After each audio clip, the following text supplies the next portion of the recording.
Hey everybody, this is a real quick video in case you have a Skullcandy Terrain XL wireless Bluetooth speaker and you need to do a hard reset to the factory default settings on it.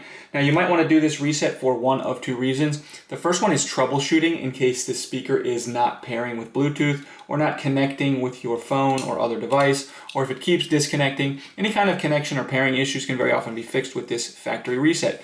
The second reason you might want to do this is just whatever situation where you want to delete everything off of it, clear the pairing history, delete the settings, so that you can basically set this speaker up like it's a brand new speaker coming out of the box. You can do this really easily. All we need to do is find the volume up and the volume down buttons. We're just going to press and hold them simultaneously for 10 seconds. After those 10 seconds, the speaker will revert to its factory settings, and while that's resetting, the LED will blink between blue and red. Once the resetting is complete, then you can just go ahead and go back to your phone and turn the speaker on and set this up like you're setting the speaker up for the first time.